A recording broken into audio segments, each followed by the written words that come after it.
Welcome. I'm excited today to move forward with our mini series on high performance systems. So if I haven't had the chance to meet you yet, I am Kathleen Black, and I work with a talented team of experts here at Kathleen Black Incorporated, who are coaches, consultants, systems experts, mindset experts, recruitment, onboarding, training, all sorts of things, DISC personality profiling. So they do a whole bunch of things to help expand businesses and minds. And today I'm going to dive into an area that a couple of our expert coaches actually specialize in, and that is CRM. So I'm going to share screen so we can jump in because we have a lot to cover as always today. So we are talking about maximizing your database. And as a high volume realtor, I know how important it was for me to be able to rely on my CRM. And I know some of you are probably, well into using a CRM. Some of you might have one, you signed up for it, but you're not using it. Others, I hear often we're using a little bit, but not its full capacity.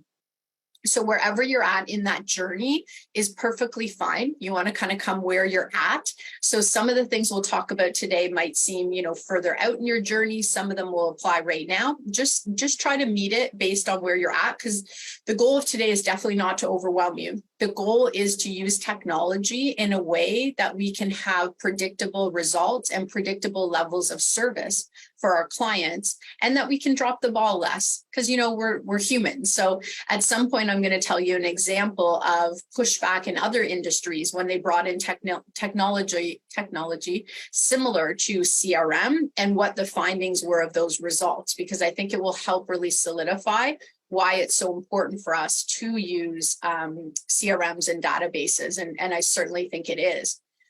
Also, I wanted to let everyone know, if you are not already following our YouTube channel, please do that. Grab your phone, go to YouTube, because we have multiple different playlists that are going to support you. Most recently, we have the playlist about the Raft Builder series, which are our most dynamic leaders. We also have different videos about helping you with capacity, mindset, energy, how you're able to do more in your business, which is a psychological way of expanding you. A CRM is a technology-based way of expanding you.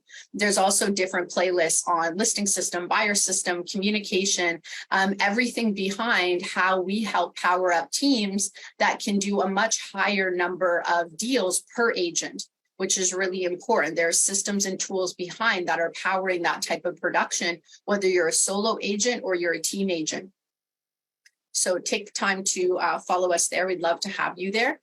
And we are in the third of the high performance business systems. So we have already talked about hiring for success, standardizing for efficiency, and now maximizing your database. And all three of these topics have built on each other to support you, because they're really vital systems. So today, I just want you to take a minute watching this, and I want you to jot down your goals before we go further. What are your goals for shifting when it comes to your database? Is it to have more consistency with reaching out to your clients? Is it to categorize them better so you can send customized information to people? Is it to have more notes so that when you talk to people, they know you remember them and they feel good when you bring up something that's custom to them in their lives? I don't know about you. I used to manage dental offices, and I'd do a lot of training when it came to reminder calls and the art of cancellations and no-shows and having people show up. And there's so much science and psychology that goes behind these types of systems. So I used to manage at the time the largest number of providers under one hub for dental office in Canada. So we were really, really busy. And my job was to manage all of their schedules and the show rates and all of this. So a couple of things that were really important, the language we used when we were calling the people in our databases made a make or break for our show rates or no show rates. Huge difference after we booked appointments. That's something the CRM prompts us to make sure we're doing those kind of touch bases.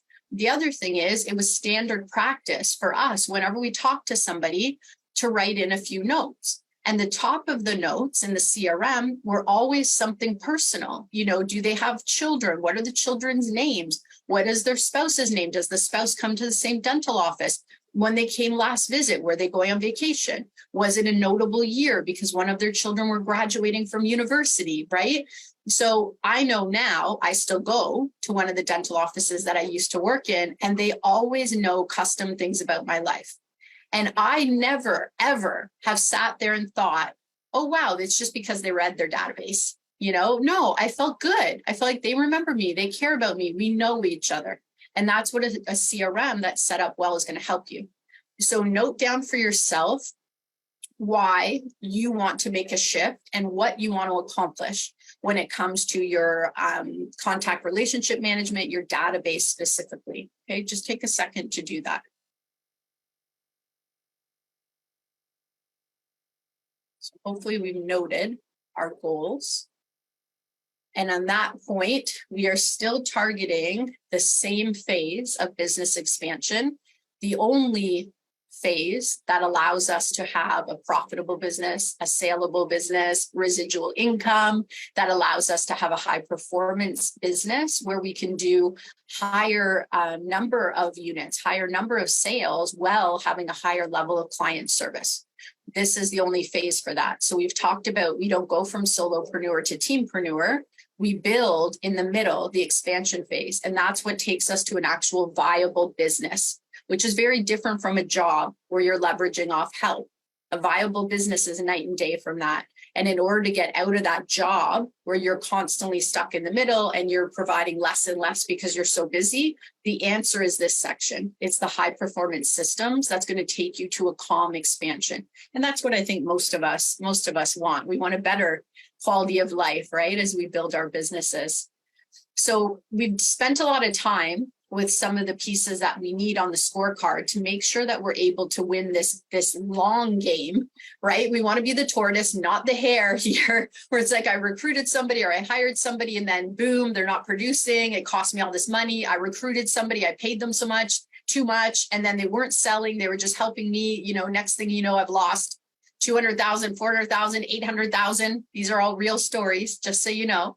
So it's not just about hiring or recruiting. It's about knowing what to do next and getting ahead of obstacles before they happen. And you're only going to do that by plugging into the wisdom of people who have been on this path before you many, many times. So this is the third time for us together in this series of making sure we have more tools so that we're strong every single play, not just finding out, oh, shoot, we're really weak at the end of the game, but we were super happy when we won the second hand and the sixth hand, for example, right? If anybody plays games with their family at the cottage, we certainly do.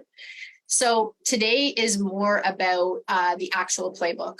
So I have a support system playbook.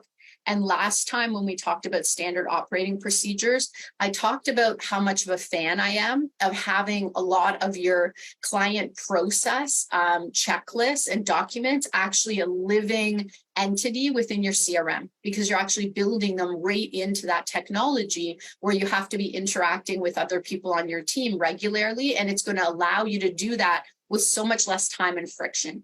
So that's what we're continuing on with today. So database, CRM, revamping your CRM. Number one, it's really important that we centralize our data. So over the years, I know there's people who swear by like their recipe cards with contacts on it, or they've still got that little black book, right, of potential clients and leads. There's so many difficulties there when it comes to ordering them properly for who to call next. I remember a client who was calling, weekly doing her prospecting, and I couldn't figure out why it was taking so long. And she was doing such a low amount of calls. And we kept going over this. And I'm like, okay, which CRM are you using? All those kind of great questions. But what ended up to be happening was that she was spending the majority of the prospecting time literally going through a handwritten book to try to figure out who she's supposed to be calling right now. Which it seems like, this might be better than not calling, but it's actually taking so much of your time. So we want to centralize our data, our storage, all into one place where we have our leads, our active clients, our past clients, and maybe you also are tagging people like active referral agents. I know if you're in Ontario, there's a lot of agents outside of the GTA who are really actively almost marketing to agents who are in communities where buyers are driving in order to afford a home or in order to win, versus losing in multiple offer after multiple offer. So you might have affiliates tagged in there. There's so much that you can do. So you want to centralize all of that data. The second thing is that CRMs are only as good as you use them, but I kind of call a falsity on that, right? It's not just using it, it's also how well you set it up to be efficient. So we hear a lot, coaches will say it all the time, what's the best CRM? And the coach will say the one you use.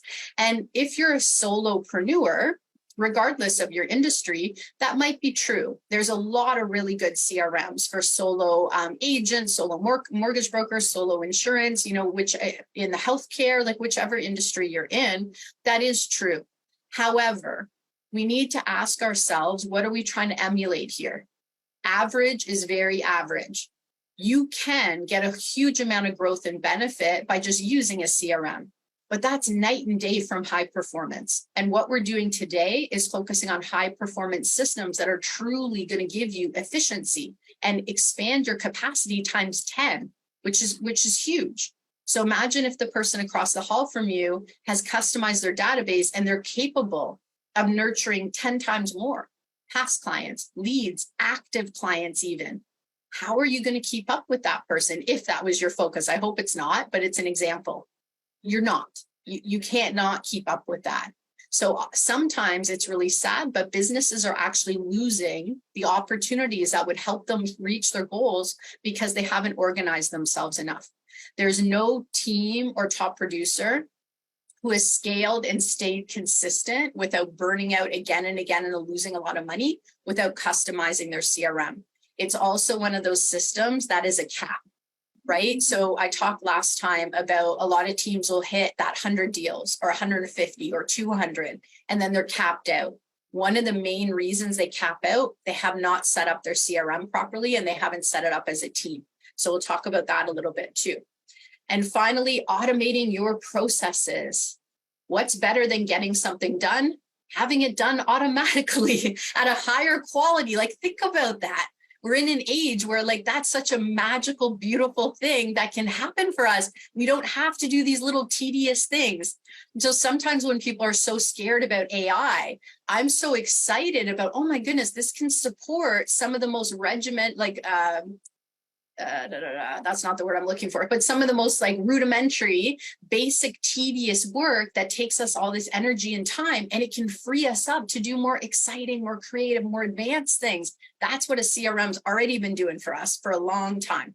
So we want to automate our workflows so that there's an actual process from lead generation all the way to active client to past client.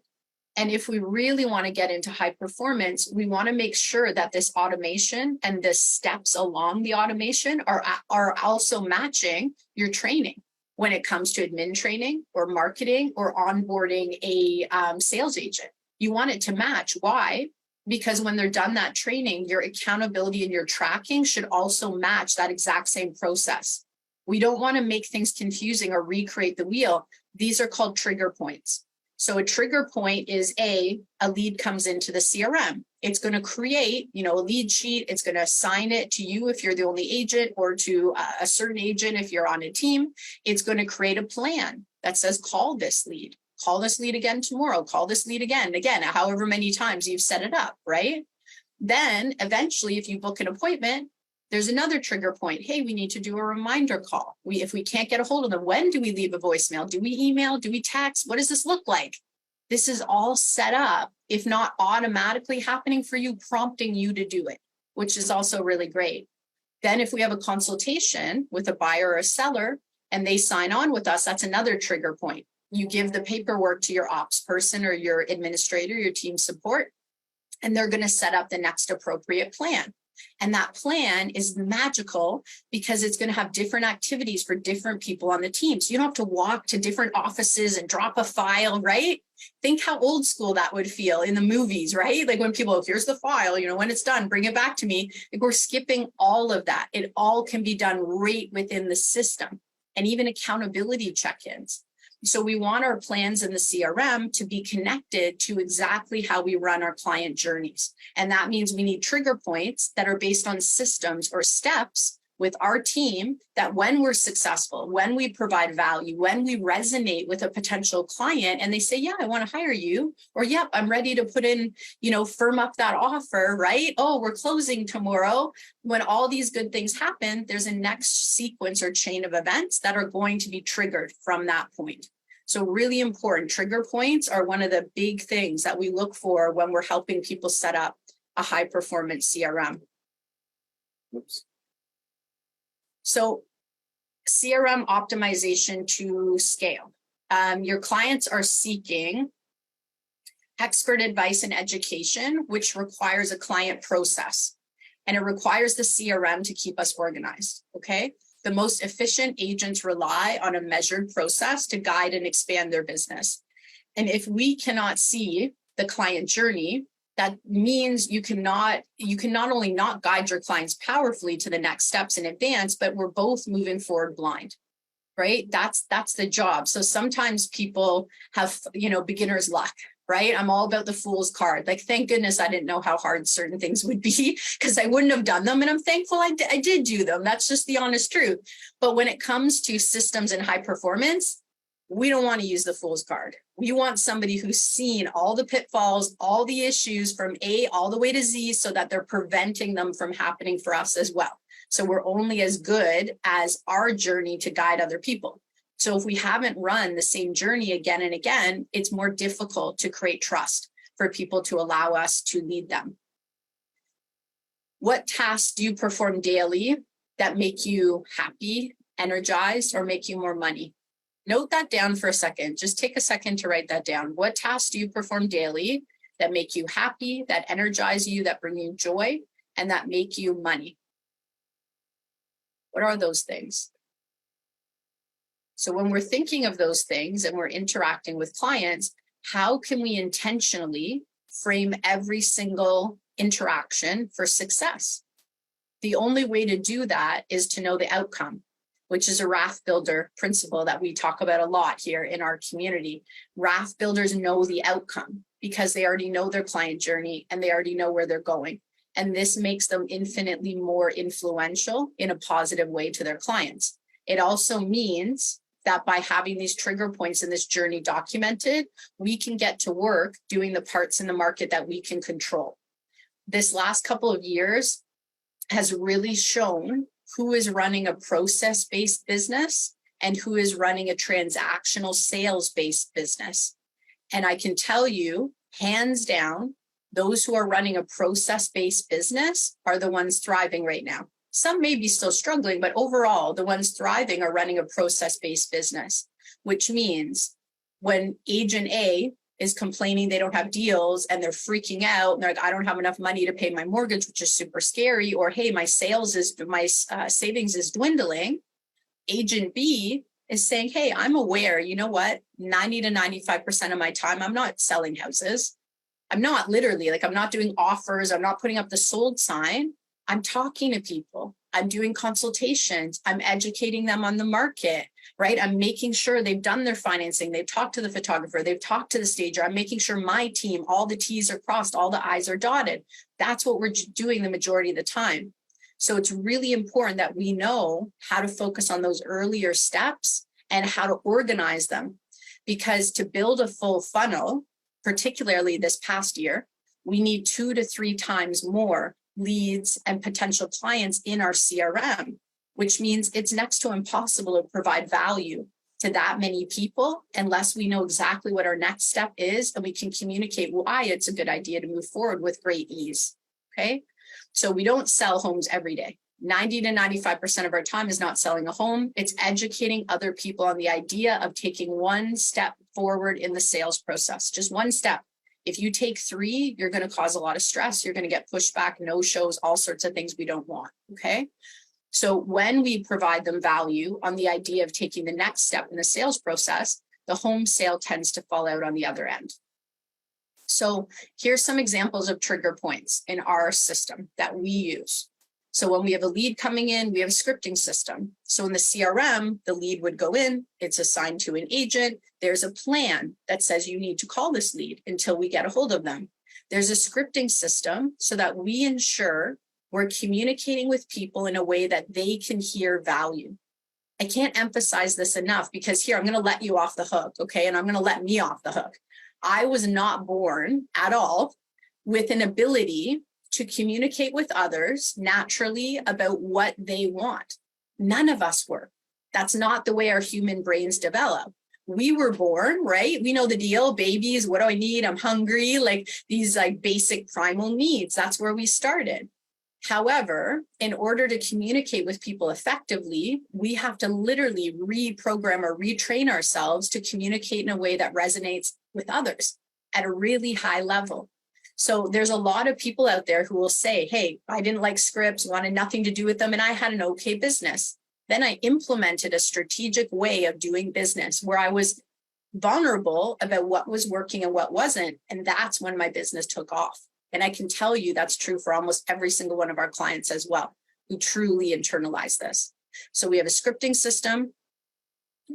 We have buyer, this is a buyer example. So we'd have a buyer consultation, buyer presentation, because we want to get ahead. Everything in these trigger points are proactive. So in our system, if you're chasing somebody, we know like we're off our system. This isn't the way consultants approach works, right? So they're proactive.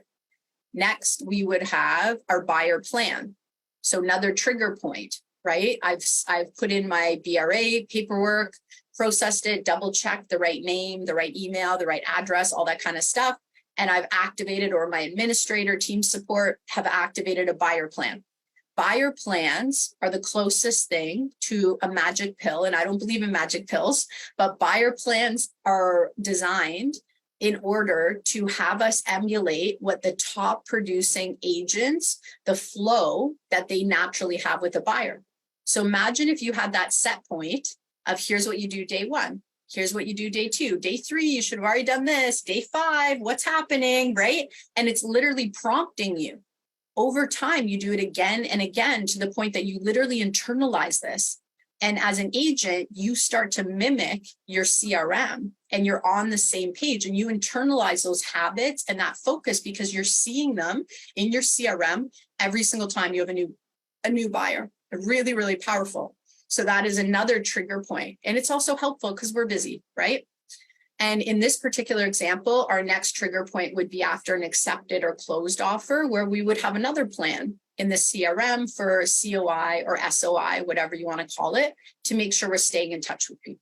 Okay, so these are all trigger points that have a system in face-to-face with clients and have a specific plan with a set number, a set sequence of who does what needs to get done, all that kind of great stuff, right?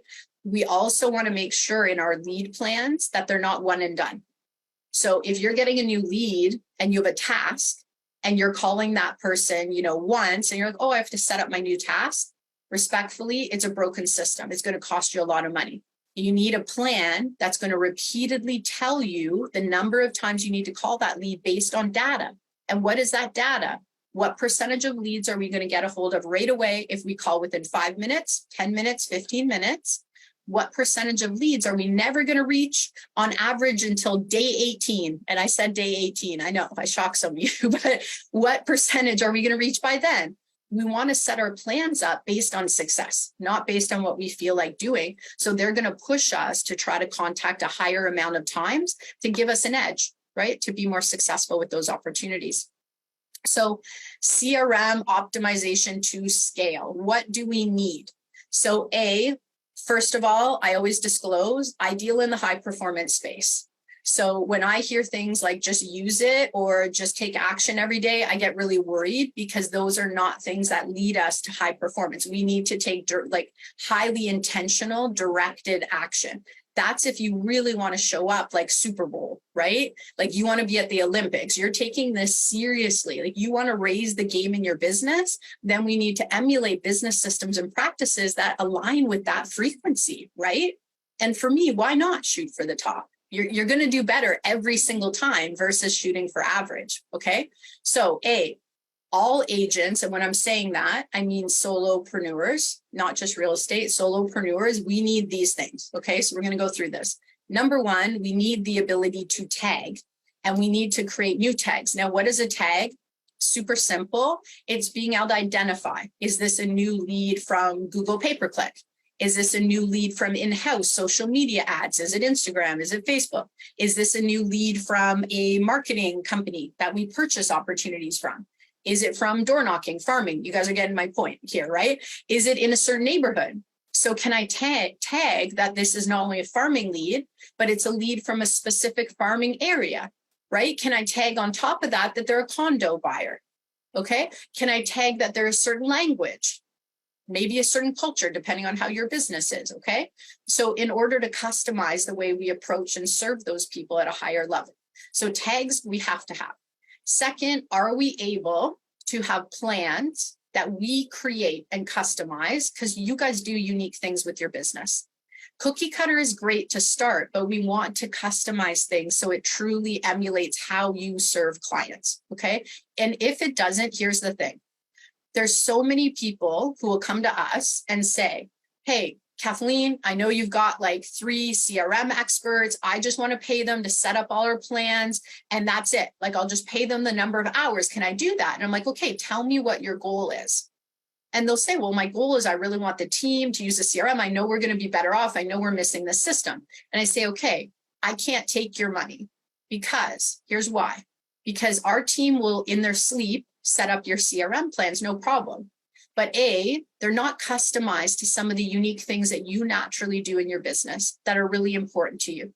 B, nobody's going to use this because to create a CRM build out, we need to do it in phases. And those phases are, what do we need to have? Let's implement it. Let's teach who needs to know these pieces, like ops versus leadership versus agents, only the pieces they need to know.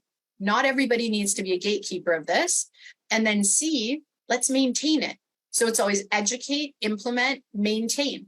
So somebody just setting up a CRM for you is not going to mean that you're using it or getting the results from it because we haven't gone through the implementation from knowing to doing to excelling. And we don't have the ecosystem to have accountability to maintain it.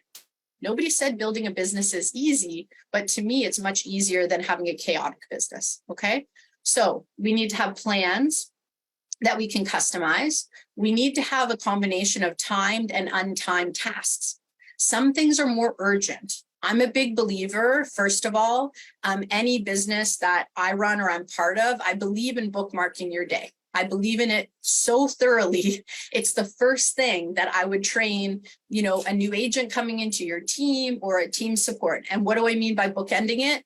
Your calendar and your CRM should be the start of your business day, maybe not your morning ritual, but the start of your business day, and it should be the end of your business day. And for a lot of high achievers, it's also what they do before they start to shut down for like sleep, not in bed, but shut down for their night routine, right? To make sure that they know what's going on tomorrow. Sunday, you need to know what's going on in your whole week, okay? So bookending with your CRM is important. Next, multiple people under one contact with the notes section. So we need to be able to have, for example, if I'm dealing with Holly and Holly has a partner and they are buying a house together, I want to make sure that Holly and her partner are able to be in one contact and they're connected within my CRM. That's very important. It's going to run a mess if we cannot do that. Next, I need to be able to have a prospecting list. So can it create a list based on tags or based on plans of people I need to call? And if it's really good, can I have a screen that's just that list with no distractions? So it's just like, here's who you need to call. Excellent. I can press something and the notes pop up on to the next, right? That's going to make you a lot quicker. Not all of them have that, but it's a really great feature when you do.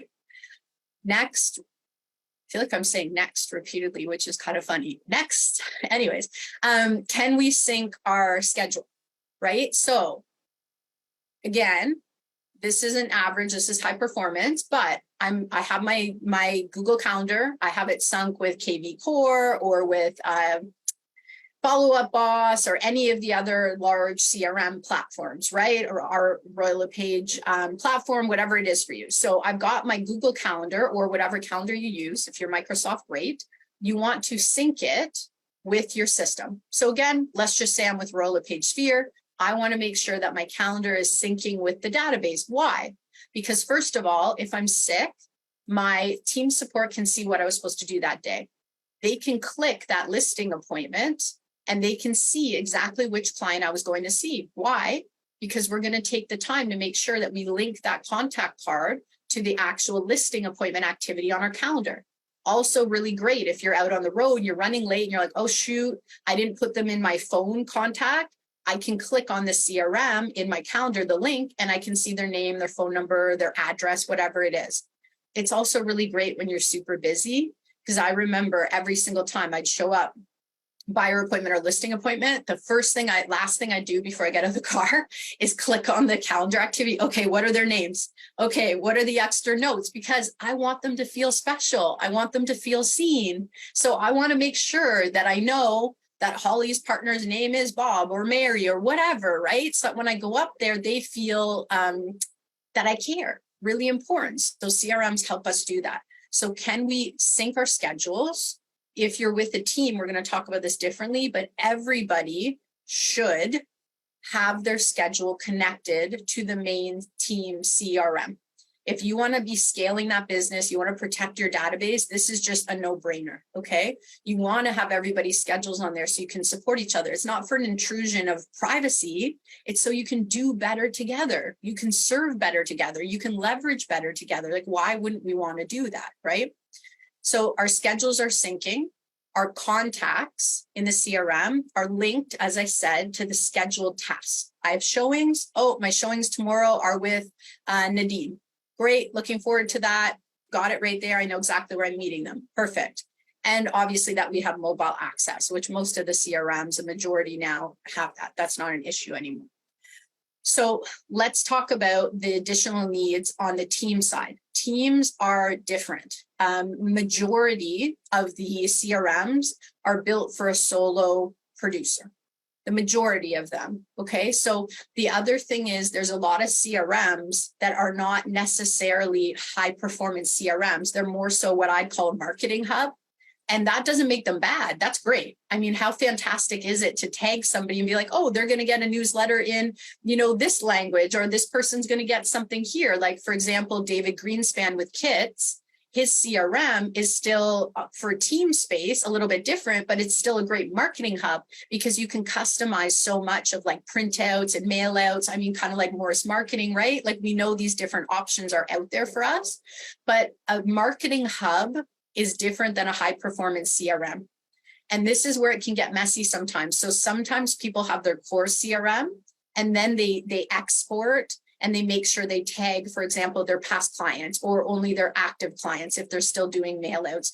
All I'm saying is you can customize it, but they're not necessarily the same thing.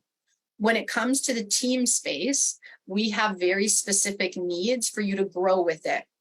So often if I have a client who is about to hire an admin, they're already so busy. They should have hired an admin 2 years ago, maybe 5 years ago sometimes, right? And we know, hey, they're going to be recruiting. Like they need help. They're dropping business all over the place. We'll make sure that they go on to a team CRM platform because I don't want them to go on a solo agent platform and have to rip it all apart and start from scratch when they're super busy, they're recruiting, they're onboarding, they're doing new things in their business. That doesn't make any sense.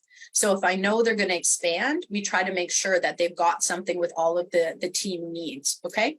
So additional team needs, number one, we have the ability to have multiple schedules on the platform. So I can have 10 people, 20 people, 60, 100 people, 150 people, right? You're going to pay more per license. So don't sign up for 150 people, but you want to make sure that you can expand with this platform as your business expands. So I want to make sure that, team agent A that we love so much has her schedule there, as does B that we appreciate. He's such a top producer, whatever. We want to make sure that all of them have space on that CRM.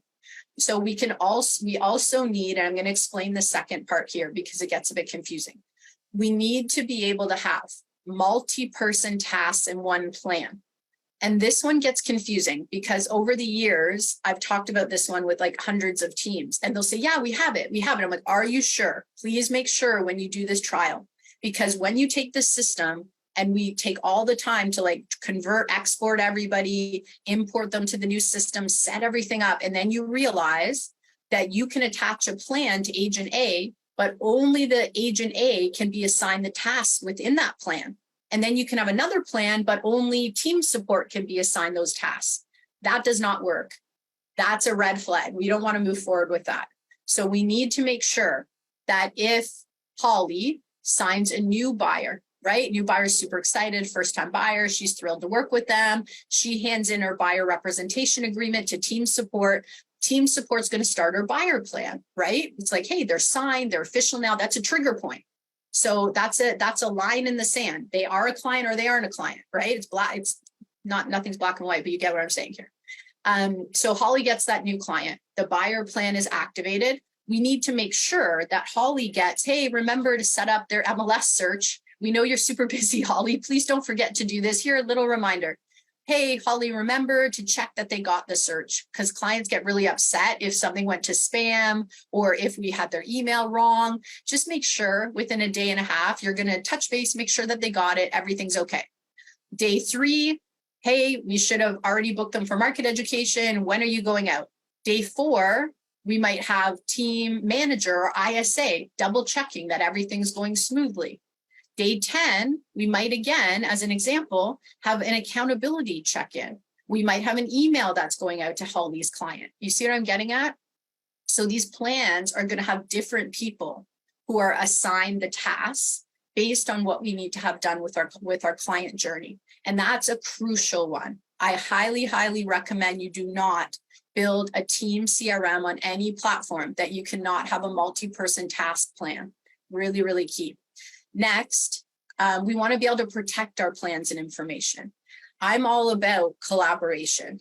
We're all about conscious leadership. My whole keynote shift is based on that, shifting into conscious leadership. It's the game changer. It really is. However, it can get confusing, right? If I'm a conscious leader, if I'm a collaborative leader, if I'm a bottom up, like supporting my people, I work for them. I want to help them succeed. Does it mean it's weird if I protect my database or if I don't allow them to have all the functions? No, we're protecting our clients, we're protecting the team, we're protecting the business. So you want to look at your ability to have security features based on who can do what in your CRM. Now, it's horrible to think about this, but I mean, I've had clients who didn't want to put those security features in place. And I've had people who download the entire CRM. They've been in the business a year or two, and they're working with a top producer who brought them on in good faith, has been in the business 20 years, and they leave 6 months later and they download their complete CRM. It's devastating when something like this happens, okay? Not to mention, we have confidentiality, we have privacy, we have obligations when it comes to those clients. So we want to have that. We also want to make sure that we're creating a high performance environment, which means that if I'm on the team and I'm just sick of seeing these tasks and I'm like, you know what, I know I'm going to sell them a home next week, so I'm just going to cancel my buyer plan because I don't want these tasks popping up anymore. What if they don't buy a house next week? And now I have no activities and I have no safety net. We want to build this to make sure that nobody falls through the cracks, because at the end of the day, most of the time when agents drop the ball or don't put a task, it's not intentional. It's like they get busy, other things are going on, but who's the person who pays the price? It's the client. That's the truth of it. So we're building a system to ensure that we're all delivering at a higher level. Again, do you want to be at the Olympics? Do you want to be at the Super Bowl? Or are we showing up, at little leagues here? Not that little leagues aren't fun, but you get what I mean. Okay, so let's protect our plans and information. Let's protect who can activate plans, who can put them on pause, how we do that, whether we can see the full CRM. I have no issues with multiple sales agents being able to search and see the full CRM. It helps reduce duplicates. It helps us know if somebody else is already working with somebody, see a history with, somebody who maybe has come through our lead gen multiple times. There's a lot of advantages to that. I have no issue with that. However, being able to download or, adjust plans or help or change them is problematic. The same thing with tags. You want to have a universal encyclopedia kind of thing of all of your abbreviations and all of the tags that you use on the team, so that when you want to send something to a certain client, everybody comes up. Because if each agent is, let's say, on a different CRM and using different tags, you have no ability to quickly communicate with, people who are looking for a condo in X building, because you now have an exclusive listing coming up. Okay. Next, we want to have one main hub. This is part of your power when you're scaling. So database is one of the key places that we look when it comes to business evaluations. Okay. And for teams, most people want to build a saleable business in some aspect, right? So we want to look at having one centralized hub. It's not, some team leaders think it's overbearing, right? They're like, well, I don't want to tell them to be on my CRM. When you deal with these things up front in recruitment and in your team agreements, they aren't weird at all, right? Like, you think again of going to a business and you're going to work at Bell or Rogers, or, think of any corporation. I mean, you're going to be on the same hub. It's how we communicate. It's going to make it much more, take you a lot more time and efficiency. If you're not all on that one platform, it becomes really difficult. And just straight up, sometimes it actually mirrors to us that you have a culture of scarcity, right? If you have a culture where people are scared to put their personal clients, or they're having a separate CRM because they want to hide their COIs, what people do is based on what people believe, and what people believe is your culture. So we really want to look at that. Why aren't we in this together? And what's happening that our business practices are actually coming from a place of scarcity instead of a place of collaboration and abundance. So that's kind of a red flag if that's happening. Text, if the advanced CRMs have the ability, most of them, to text, email, and phone right from the CRM. I can't tell you how much value this provides. As a coaching company, our coaches can listen to tape calls from inside sales, from sales agents. We can help with somebody who doesn't understand why people don't want to meet with them or don't want to work with them. It's invaluable. I can't say enough about it. Also, then, everything's recorded. So again, you don't have that, well, I thought you emailed me, but you didn't, or we don't know what the agent was saying to that client. And now the agent's like, can't go out. Maybe they're like me, they've hurt their knee right now. And they're like, I can't do showings or whatever it is. We can go and see that track record of communication. Next, you want to have tracking components. Team CRMs, the big ones, have the ability to set up a dashboard. So you can have tracking components right in the CRM, which is really going to help you for performance for everybody selling on the team. And finally, team support have the ability to activate the plans. That's who you want to be doing this. You don't want the agents doing too much team support work, because it's going to dilute their production, and your likelihood for error just goes up and up and up, because it's not where their focus is. It's not that they don't care. It's that their focus is to do the interactions and connections that help clients feel trusting, help them proceed to decide if they're going to buy, sell, or invest or lease. Okay. So these are just the basics. These are the basics. I wouldn't even look at a team CRM that doesn't have this list as an absolute minimum. If it doesn't have this, you're already going onto a platform that's going to be really problematic for you to build with. Okay, so hopefully that explains some of that. So CRM optimization for performance. Here's some other recommendations. Database 10 commandments is something that basically says, hey, like, what's our rules for engagement? How many hours can go by on a business day before we update the CRM, for example. Next, short form notes and acronyms, as I already mentioned. You want to have a list of your tags. You want to have a list like FU means follow up, or VM means voicemail, HU means hung up, right? Somebody new working with you or a team support, if you're a solo person, they don't know what any of that means. So you want to have a list of all of your acronyms so that you guys can make it quicker, what you're doing in your CRM. Organizing your notes in a certain way. Like I said, at the dental office, you want the top of your note field to always include, or have a certain, you can pick a certain box that you're not using for something else, right? Like a certain setting, but you want it to be personalized information about that person. because when you're prospecting, you're calling, and the majority of the people are not picking up. If you spend a ton of time researching the people who are not going to pick up, you just ate all your prospecting time. So if you can have notes, just like a hygienist whose day is book solid, and look at them within 30 seconds as that person answers the phone, and you know that they have huge dogs, they want to be by a dog park, love their dogs, their kids are grown, they have grandkids, whatever, right? You've got something personalized right there at the top. You also want to know, are they a first time, if you've spoken to them, are they a first time buyer? Are they going to sell first? Do they have an agent? What's their timeline? That should be right at the top of your notes every single time you call. So it's at the drop of a dime. You can read it and be on track. Okay. And if you have a script, that's easy to do. If you don't, it's problematic. So I'd recommend investing in that. When to book your follow-up is something that you want to educate new team members on, make sure it works, and a hot list. Always want to have your hot list, right? I always say the people calling in January for their spring opportunities are a couple months too late, because you have a great opportunity before the holidays, right? To call people and prep them that you're going to call in January, get ahead of other people in the market. So you're prepped, you can move easily when the right timing is for the client. So we always want to have that hot list that we're nurturing, that are coming up, that are like our A clients for the next season.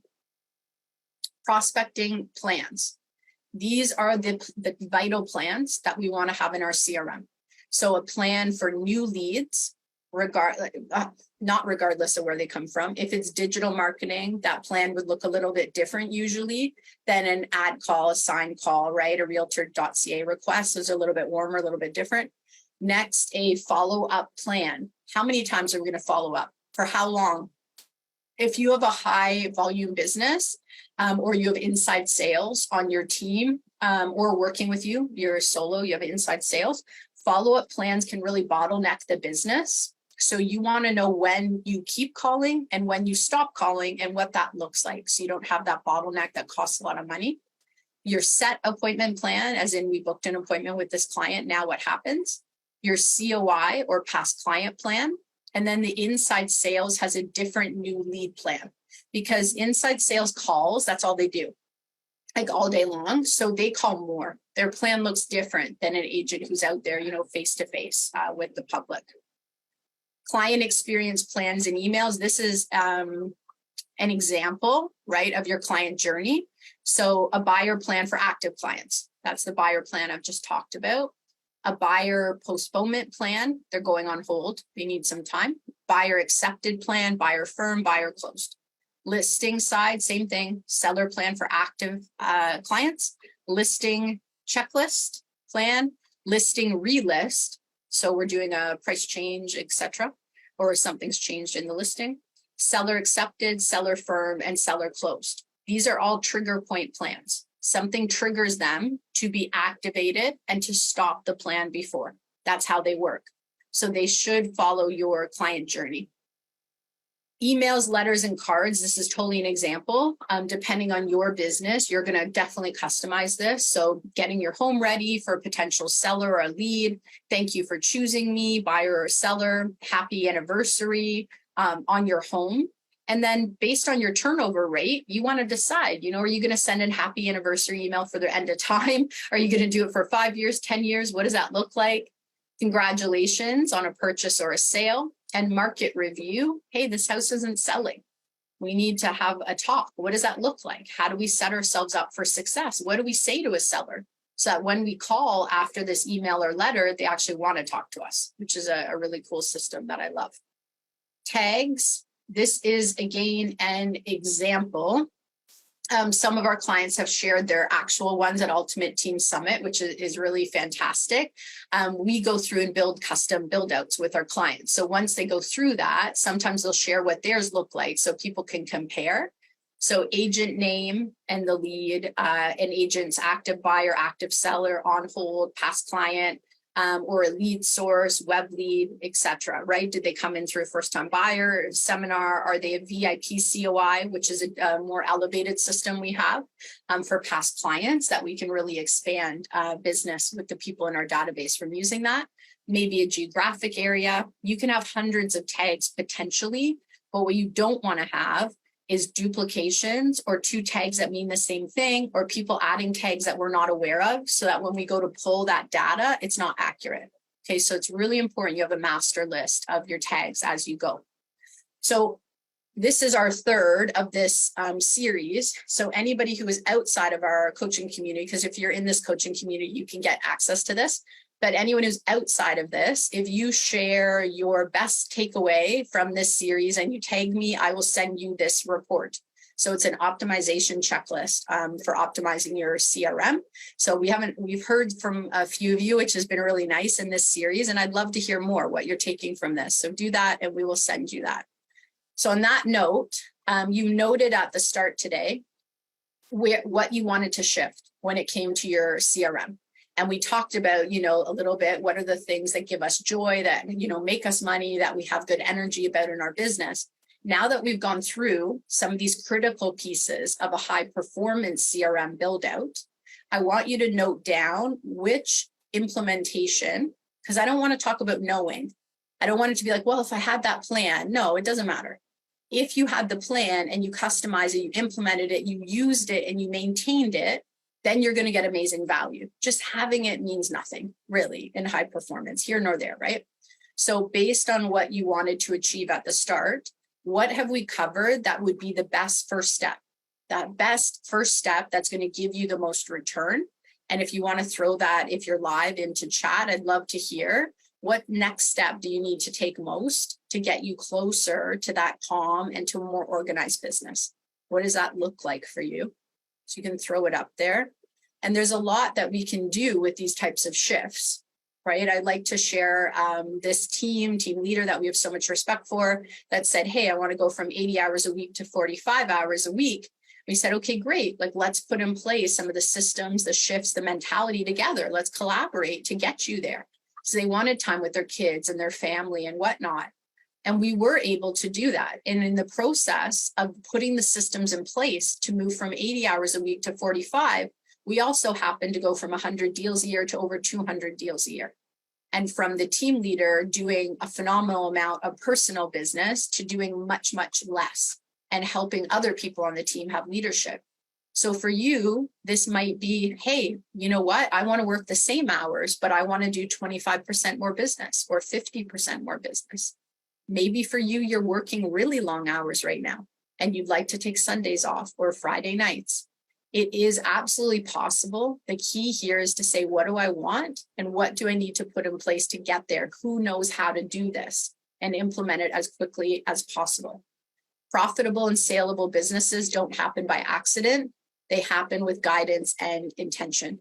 So we want to congratulate, these are some of the people in the last year that we've worked with in 2022 who are in today's, as we're recording this, today's Buzz magazine as MVPs with our company. So we congratulate them, but you'll notice if you know any of their businesses that they're all highly systematic, right? They're building out systematic, scalable businesses. It's not by accident that on the industry icon level, they're so high, they're high consistent producers, or they've had really high growth. I think I skipped one. Oh no, I didn't. There we go. It's another. There's 3 pages if you see the magazine today. So congratulations. If any of you are on here, congratulations to you. We are so proud of all of you. Exceptional leadership there. So it's not about knowing, it's about implementing, maintaining, and excelling. It's what we're looking to do. So if you need support and you're looking for that mentor to guide you, you know where we are. We love to help people shift their business. It's what we do. It's why I built this team around me so that we could help more people in a calm way. And we use all of these systems in our business. I built my business the exact same way that I help top 1% teams build their business. And our goal is just to make it easier for you to plug into it. So you can scan the QR there if you want to connect with us. You want to follow us on LinkedIn, social media, go to YouTube, get a whole bunch of free videos you can use for yourself or your team. We'd be absolutely honored. And again, if you share something with your best takeaway, I'll definitely look at it. I'll share it and we'll send you that extra report. So I hope you took something from today that you can implement and maintain that is going to help you expand your business. Massive shifts are truly, truly possible. when I look back to where my clients were like 6 years ago to now, it's like, I don't even recognize the business 6 years ago or 2 years ago. It truly is possible. It's just about putting these things in place, and everybody needs help to do that. So thank you everybody for attending this series. We've been so thrilled to spend some time with you, and I look forward to some of you being able to help you more, connect with you. Ultimate Team Summit is November 8th to 10th in the fall. We'd love to see you there too. Bye for now, everybody. Have a great day.